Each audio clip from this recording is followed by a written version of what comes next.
सो hi guys, welcome. तुम्हारी मेरी और हम सब की गर्मियों की छुट्टी तो शुरू हो ही गई होंगी। तो आज मैं तुम्हें कुछ ऐसी चीज़ें बताने वाला हूँ जो अगर तुम अपनी गर्मियों की छुट्टियों में करो तो तुम गर्मियों की छुट्टी के बाद जब तुम स्कूल जाओगे अपने वापस से तो तुम बहुत ही बेटर इंसान बन के जाओगे। तो सबसे पहली चीज़ जो है वो है स्किन केयर। आपको स्किन केयर करने का टाइम नहीं मिलता होगा अगर आप स्कूल जाते हो तो। जितना मैं मान के चलता हूँ मेरे को तो नहीं मिलता। तो अब तुम स्किन केयर कर सकते हो, तुम्हारे पास बहुत अच्छी अपॉर्चुनिटी है। तुम कुछ नहीं करो, तुम बस सनस्क्रीन लगा लो अपने फेस पर। इवन दो तुम अपने घर में रहोगे गर्मियों की छुट्टियों में, लेकिन तुम्हें सनस्क्रीन तो लगानी है। सनस्क्रीन अगर देखो सन की जो रेज है तुम्हारी डोर से भी अंदर आ रही है या फिर जाली का दरवाजा लगा या फिर हल्की सी भी अंदर आ रही है ना, बाहर से स्किन पर लग रही है लाइट, तो वो टैनिंग कर सकती है तुम्हारे को। अगर तुम्हें टैनिंग से दिक्कत है तो ये सनस्क्रीन लगाना, अगर नहीं है टैनिंग से दिक्कत तो भाई साहब छोड़ो इसको। सेकंड चीज़ आती है सन बाथ। अगर तुम सन बाथ लेते हो तो बहुत अच्छी चीज़ है, लेकिन एक छोटी सी दोबारा से मैं एक चीज़ बोलूँगा, अगर तुम्हें टैनिंग से बिल्कुल भी दिक्कत नहीं है तो ही सन बाथ लेना अपने फेस पर, वरना तुम सन बाथ अपनी पीठ पर लेना बेस्ट रहता है। पीठ और हैमस्ट्रिंग्स यानी कि पैर के पीछे वाला हिस्सा, ठीक है, वो एक्सपोज हो रहा हो आपकी धूप में, तो आपको विटामिन डी मिलता है। 15 मिनट से 30 मिनट आपको रहना है धूप में, तब आपको कुछ अच्छे खासे बेनिफिट्स मिलेंगे। और अगर आपका स्किन कलर जो है वो थोड़ा सा डार्क है तो आप थोड़ी देर और बैठ जाना, पौन घंटा बैठ जाना, उसमें भी आपको मिल जाएगा इनफ विटामिन डी। और अगर तुम लोग सोच रहे हो कोई विटामिन डी की सप्लीमेंट्स लेने की तो उसको भी तुम ले सकते हो as per your choice, but मैं तुम्हें रिकमेंड करूंगा फिर भी कि तुम सनलाइट थोड़ी बहुत तो लो। इससे तुम्हारा मूड रेगुलेट होता है, तुम्हारे बॉडी में एक हार्मोन जिसको हम कहते हैं सेरोटोनिन, जो कि अच्छा फील कराता है तुम्हें ओवरऑल, तो वो रिलीज होता है। देख लेना भाई। नेक्स्ट चीज़ आती है वर्कआउट एंड डाइट। अब देखो, जब हम स्कूल जाते हैं तो हमारे पास एक छोटा सा बहाना होता है कि हमारे पास टाइम नहीं है तो हम वर्कआउट नहीं कर सकते, लेकिन अब गर्मियों की छुट्टियों में तुम्हारे पास टाइम ही टाइम है, तो तुम जितना वर्कआउट चाहो उतना कर सकते हो। लेकिन हाँ, 1 घंटे से ज़्यादा वर्कआउट मत करना। वर्कआउट का मतलब ये नहीं होता कि तुम भाग रहे हो इधर से उधर। वर्कआउट का मतलब होता है कि तुम स्ट्रेंथ ट्रेनिंग कर रहे हो, वेट ट्रेनिंग कर रहे हो, कुछ वजन उठा रहे हो, या फिर कैलिस्थेनिक्स कर रहे हो, खुद की बॉडी वेट को यूज़ कर रहे हो अपनी मसल्स को बढ़ाने के लिए। अब बहुत सारे लोग मानते हैं इससे हाइट रुक जाती है। मैं सिंपल सी चीज़ बोल रहा हूँ, मैं इसको 4 से 5 महीने से कर रहा हूँ, और 4-5 महीने में जब मैंने इसको जब तक करा है ना, अभी भी मेरी हाइट बढ़े जा रही है। यानी कि इससे मेरे को फ़ायदा और मिला हाइट बढ़ने का। हाइट क्यों बढ़ी? क्योंकि देखो, मैं फिजिकल एक्टिविटी बिल्कुल नहीं करता था, लेकिन जब मेरे लाइफस्टाइल में थोड़ी सी भी फिजिकल एक्टिविटी आई, जिससे वर्कआउट, तो इससे मेरी जो हाइट ग्रोथ है ना उसको थोड़ा बूस्ट मिल गया। तो अब मैं 5'6", 5'7" के अराउंड हूँ। इसके पहले 4 से 6 महीने पहले मैं 5'3" था, तो 3 इंच की बढ़ोतरी हो गई मेरी हाइट में, which is a very good thing bro. ठीक है, तो तुम अच्छे से सनलाइट लो। और हाँ, एक और चीज़ जो कि मैं भूल ही जाता, वो है स्लीप। तो अब तुम लोगों के पास बिल्कुल खतरनाक वाला टाइम है कि तुम जितने घंटे चाहो उतने घंटे सो सकते हो। मैं रिकमेंड करूँगा थोड़ा जल्दी सो जाना, जब तुम्हारी नींद नेचुरली खुले तभी तुम उठना, ठीक है। तो ये सिंपल सी चीज़ तुम करो, यानी कि तुम्हें मैक्स टू मैक्स मान के चलो 10 से 12 घंटे की नींद लेनी ही लेनी है। लेकिन अगर तुम लोग 10 से 12 घंटे तक खुद को पुश कर रहे हो सोने में तो मत करना। मान लो तुम रात को 12 बजे सोए, तुम्हें सुबह 8 बजे ही तुम्हारी नींद खुल गई, 8 घंटे पूरी हो गए, और उसके बाद तुम्हें बिल्कुल भी स्लीपी महसूस नहीं हो रहा है, तुम्हें बिल्कुल नींद नहीं आ रही एक्स्ट्रा, तो इसका मतलब ये है कि तुम्हारी बॉडी को जितनी चाहिए थी स्लीप उतनी उसने पूरी कर ली है। अब तुम्हारे पास कोई पुख्ता ऐसा रीज़न है नहीं कि तुम और सो, तो ऐसा है। लेकिन 12 घंटे से अगर ज़्यादा सोओगे तो उससे तुम्हारी बॉडी में फ़ायदे ही फ़ायदे होते हैं, कुछ नुकसान नहीं होता।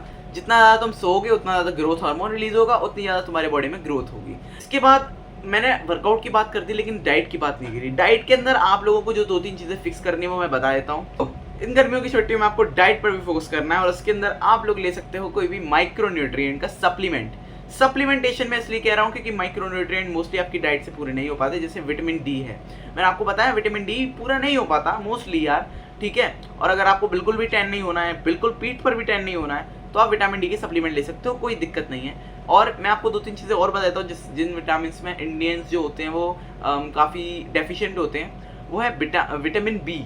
विटामिन बी में भी काफ़ी सारे इंडियंस डेफिशिएंट होते हैं, और 40 to 50% इंडियंस विटामिन सी में भी डेफिशिएंट होते हैं।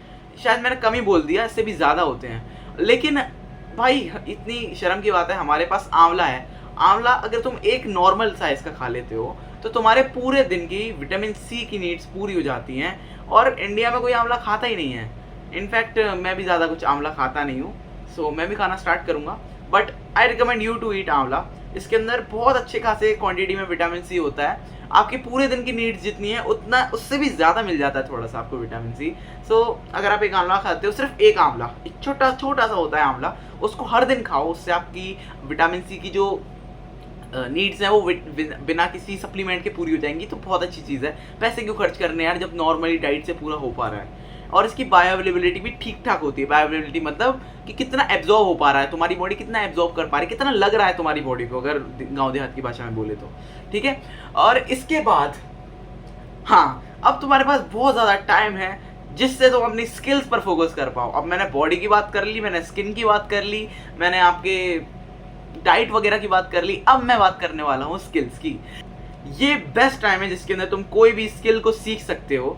बिकॉज यहाँ पर तुम्हारे पास 30 से 45 दिन होते हैं। तुम्हारी छुट्टियाँ 30-45 दिन की होती होंगी। और इसके अंदर कोई भी एक स्किल को सीखना हो सकता है थोड़ा मुश्किल हो, बट अगर तुम थोड़ा सा पुश करोगे तो तुम कोई भी एक स्किल को सीख सकते हो। स्किल्स कौन सी हो सकती हैं? देखो 21 दिन लगेंगे, 21 या फिर 22 दिन लगेंगे उस स्किल की हैबिट को बनाने में। और बहुत कम ही विल पावर लगेगी उसको मेंटेन करने में। तो बहुत ईजिली तुम लोग कोई एक स्किल तो सीख ही जाओगे। 4 स्किल्स बताने वाला हूँ, बेस्ट स्किल्स हैं। और एक मेंटल हेल्थ की, इनमें से सारी की सारी मेंटल हेल्थ के लिए बहुत अच्छी है, लेकिन 2 बता रहा हूँ जो कि बहुत ही next god level mental health के लिए अच्छी है। सबसे पहली जो स्किल है वो है एडिटिंग। ये मेंटल हेल्थ के लिए अच्छी नहीं है, बुरी भी नहीं है। आप एडिटिंग कर सकते हो और इससे आप फाइनेंशियली मजबूत होगे, आप फाइनेंशियली अपने आप को ग्रो कर पाओगे। क्योंकि अब आप एडिटिंग करना सीख गए हो तो आप छोटे यूट्यूबर्स को ढूंढ सकते हो और उनके लिए वीडियो एडिट करने का मांग सकते हो। वो आपको वीडियो देंगे, 1-2 वीडियो आप फ्री में एडिट करो और फिर अगर वो पैसे दे रहे हैं तो लो, नहीं दे रहे हैं तो कुछ टाइम काम करो, फिर वो देने लग जाएंगे। सिंपल ऐसे होता है। मेल करना होता है छोटे यूट्यूबर्स को, क्योंकि बड़े यूट्यूबर्स तुम्हारे में विश्वास रखेंगे नहीं। तो छोटे यूट्यूबर्स को तुम्हें पहले डीएम करना है या फिर उनको कॉन्टैक्ट करना है। किसी भी तरीके से कॉन्टैक्ट करो, मेल से करो, डीएम से करो, किसी भी चीज़ से करो, लेकिन करना ज़रूरी है कॉन्टैक्ट उनको। अगर तुम्हें अच्छी एडिटिंग आती है तो ही। और 1-2 सैम्पल वीडियोस भी तुम भेज सकते हो उनको अगर तुम चाहते हो तो। नेक्स्ट स्किल जो हमारी आती है वो बहुत गॉड लेवल स्किल है, बहुत ज़्यादा गॉड लेवल। अगर ये तुम सीख गए, बिलीव मी भाई, तुम्हें किसी और चीज़ की ज़रूरत नहीं है ज़रूरत, लेकिन नहीं है भाई, समझ जाओ मेरी बात। वो है कम्युनिकेशन स्किल और कंटेंट क्रिएशन की स्किल। कम्युनिकेशन स्किल से क्या होता है? कम्युनिकेशन स्किल मतलब किसी भी इंसान से तुम कितनी अच्छी तरीके से बात कर सकते हो, अपनी बात को कितने अच्छे तरीके से उस इंसान तक डिलीवर कर सकते हो, और कितने अच्छे से तुम लिसन करके उसकी बात का रिस्पॉन्स कैसा करते हो। इसी को हम कम्युनिकेशन स्किल्स कहेंगे। और जिस इंसान की कम्युनिकेशन स्किल्स अच्छी होती हैं वो अपनी लाइफ में कंटेंट क्रिएशन को भी अच्छे से कर पाता है। तो इसलिए मैंने इन दोनों स्किल्स को साथ में बोला। कंटेंट क्रिएशन यानी कि कंटेंट बनाना जो मैं कर रहा हूँ, सिंपली यूट्यूब पे डाल रहा हूँ। ऑल्दो मेरी कम्युनिकेशन स्किल उतनी अच्छी नहीं है, बट मैं डिलीवर कर सकता हूँ एटलीस्ट अपनी बातों को। बहुत सारे लोग ये भी नहीं कर पाते हैं। अब मैं तुम्हें नेक्स्ट स्किल बताने वाला हूँ, दो स्किल्स बताऊंगा। और भी हो सकती हैं, बट ये 2 मेरे को गॉड लेवल लगती हैं, जो मेंटल हेल्थ के लिए, जो दिमाग तुम्हारा है इसको एकदम रिलैक्स करने के लिए, एकदम काम करने के लिए बहुत लाभकारी है। ठीक है। पहली स्किल आपकी आती है ड्राइंग, पेंटिंग या फिर एनी टाइप ऑफ आर्ट। ठीक है। तो एनी टाइप ऑफ आर्ट के अंदर मैं लिखने वाली जो स्कल्पचर जैसे होता है ना, वो आर्ट को आप मायने में दिमाग में रख सकते हो। इससे आपकी मेंटल हेल्थ बहुत अच्छी होती है। या फिर आप ड्राइंग कर सकते हो, स्केचेस बना सकते हो लोगों के, पेंटिंग्स बना सकते हो। मैं इस आर्ट को बहुत ज़्यादा मानता हूँ, मैं बहुत ज़्यादा ड्राइंग करता हूँ, बट अभी मैंने 1 महीने से कुछ बनाया नहीं है। बनाऊंगा, यहाँ पर मैं लगा दूंगा अगर मेरी 2-4 फोटोज़ मेरे को मिलेंगी अच्छी ड्राइंग्स की तो। और सेकेंड स्किल जो कि तुम्हारी मेंटल हेल्थ को बहुत अच्छा कर सकती है वो है म्यूज़िक। म्यूज़िक का कोई भी इंस्ट्रूमेंट तुम लोग बजाओ और उसको बजाना सीखो। मैं गारंटी देता हूँ कि 30 से 40 दिन में तुम उसकी मास्टरी तो हासिल नहीं कर पाओगे, बट उसको चलाना एटलीस्ट उसके बेसिक तुम सीख जाओगे। बेसिक्स के अंदर आपका कैसियो, पियानो ये सब आ जाएंगे। फ्लूट आप बजा सकते हो, एटलीस्ट मेरे फादर को फ्लूट बजाना बहुत पसंद है, सो वो भी बजाते हैं। तो वो मेंटल हेल्थ के लिए एकदम मेडिटेशन टाइप होता है ये चीज़ भी।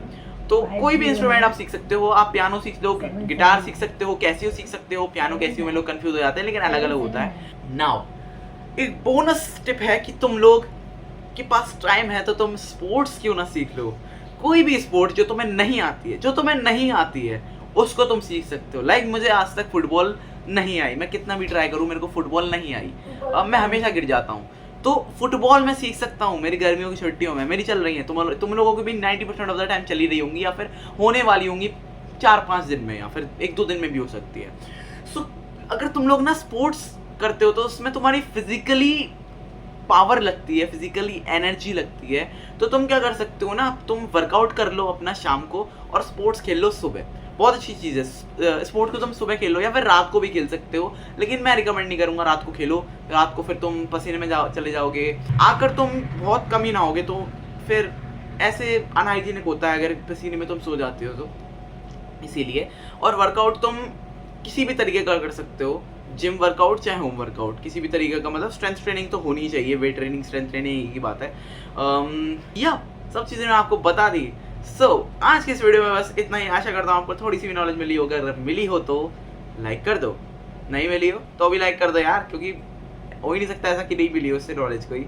और अगर तुम लोग चाहते हो कि मैं डाइट और वर्कआउट पर पूरी की पूरी फुल एक वीडियो बनाऊँ तो तुम कमेंट कर सकते हो नीचे, और मैं उसका रिप्लाई ज़रूर करूँगा, ठीक है।